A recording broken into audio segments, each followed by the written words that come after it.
Imagine boarding a flight, and moments after takeoff, the plane starts nosediving. Not because of a storm, not because of the pilots, but because of a hidden software system no one told you about. This isn't a nightmare scenario. It happened twice with the Boeing 737 MAX, killing 346 people. How did one of the world's most trusted aerospace companies let this happen? This is the story of MCAS, the system that turned Boeing's crown jewel into a symbol of tragedy. In 2010, Airbus made a bold move. They announced a new jet, the A320neo. It was faster, cheaper, and used significantly less fuel. Airlines were excited. It could save them millions. Boeing suddenly had a big problem. For years, their 737 ruled the skies. But now Airbus was stealing the spotlight. Boeing had to act fast.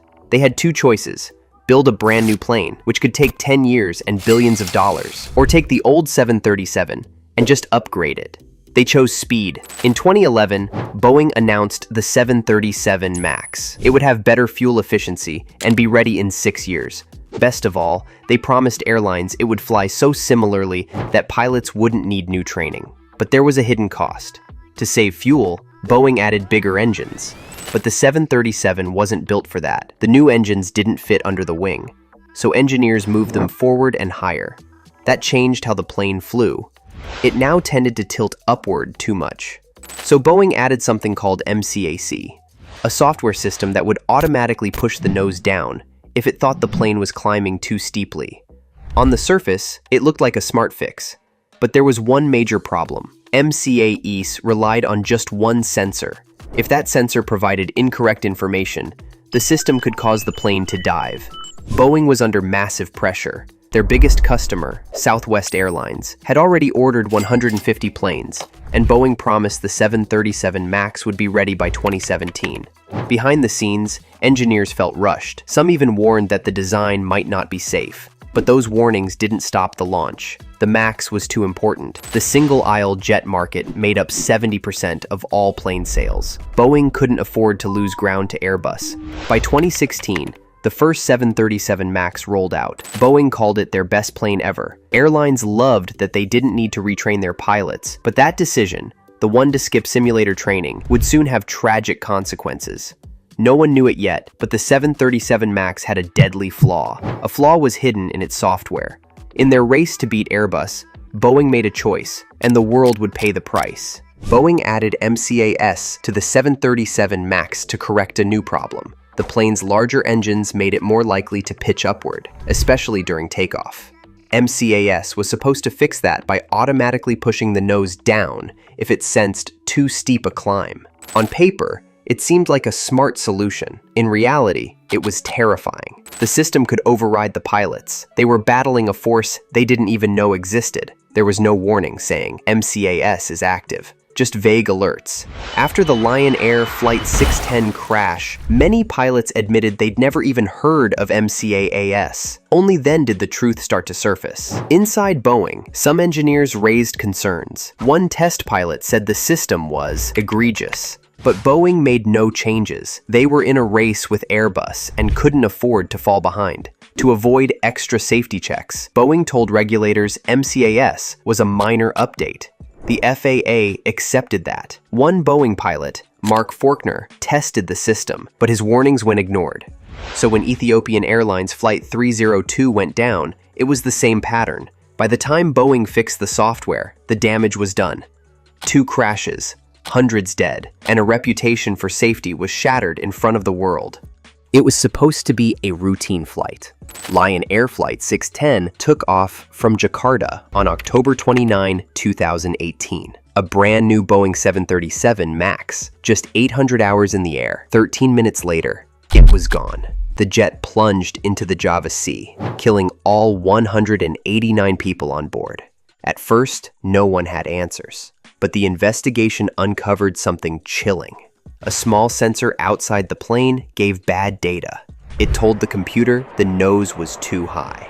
So the MCAS system kicked in. It pushed the nose down. The pilots pulled back. But MCAS activated again, 26 times in 11 minutes. The crew didn't know what was happening. There was no alert saying MCAS is active. No mention of it in the manual. No training. They followed the emergency checklist. It didn't work. MCAS kept taking over. After the crash, Boeing systems didn't flag it as a safety issue. It told airlines how to disable MCAS. The FAA said the MAX could keep flying as long as crews followed new procedures. Some filed lawsuits. Some demanded criminal charges. Most passengers were migrant workers heading home.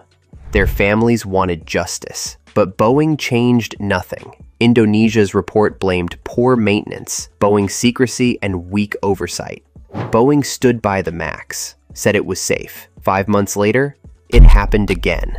On March 10, 2019, Ethiopian Airlines Flight 302 took off from Addis Ababa with 157 people on board. 6 minutes later, the Boeing 737 MAX slammed into the ground at full speed. No one survived.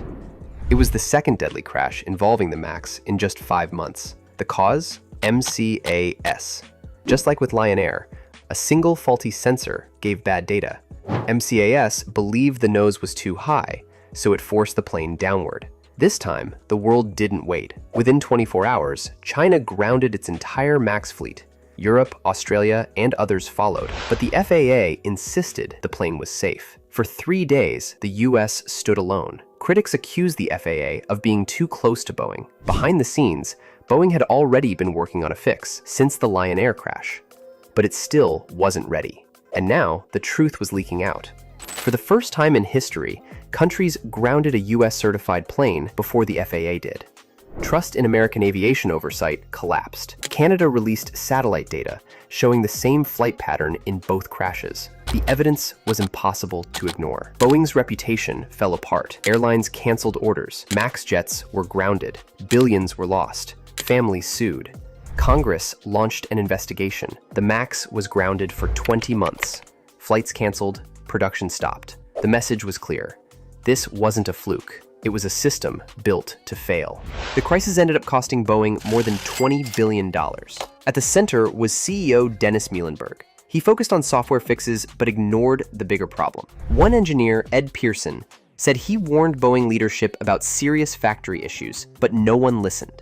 It wasn't just bad software, it was a broken culture. When Congress asked why Boeing didn't ground the MAX after the first crash, or why pilots weren't warned, he had no clear answers. In October 2019, the board stripped him of his chairman title. 2 months later, they fired him. In 2021, Boeing reached a deal with the US Department of Justice to avoid criminal charges. They agreed to pay $2.5 billion, $500 million to families, $1.77 billion to airlines, and $243 million in fines. No executives were charged, families were outraged. Trust in Boeing collapsed. Some pilots refused to fly the MAX. Airlines backed away. Boeing, once a symbol of American engineering, now stood for failure. Its stock didn't fully recover for years. Inside the company, fixing the damage was slow. New safety programs launched, but tensions remained. Quality problems kept appearing. Suppliers were frustrated. Boeing was trying to fix safety while protecting profits. The damage didn't go away. At the core was a deeper problem. Boeing stopped putting engineers first. After the McDonnell-Douglas merger, finance took over. And by the time the cost was clear, it was too late. The 737 MAX disaster became a warning. This is what happens when profits come before safety.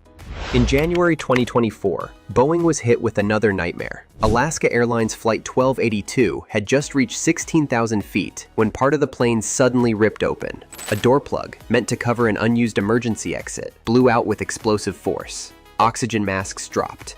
Cold air blasted into the cabin. Passengers screamed. The pilots made an emergency landing.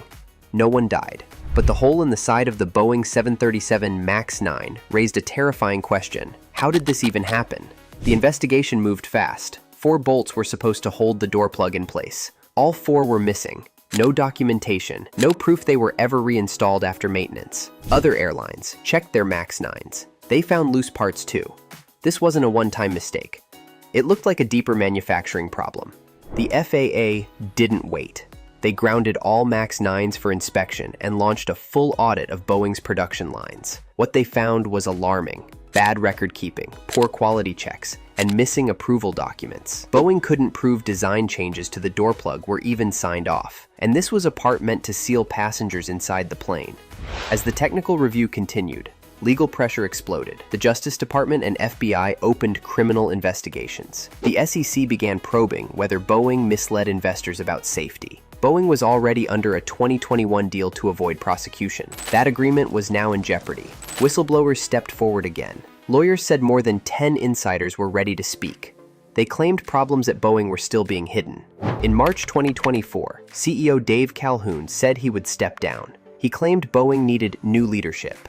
The board removed more executives, but victims' families weren't satisfied. They wanted criminal charges. They said Boeing had broken its promises again. The truth was hard to ignore. After lawsuits, settlements, and billions spent on safety reforms, basic mistakes were still happening. The missing bolts weren't just a mechanical error. They were a warning that Boeing's problems weren't over, and maybe never really ended. The Boeing 737 MAX crisis offers critical lessons for businesses. First, sacrificing safety for profits can have devastating consequences, not just financially, but in human lives. Second, transparency prevents disasters. Boeing's lack of clear communication about MCAS left pilots unprepared. Finally, ethical decision-making must override short-term gains. Companies need systems where employees can voice concerns without fear. While Boeing eventually made changes, the damage was already done. The real cost wasn't just financial. It was 346 lives and a shattered reputation that may never fully recover.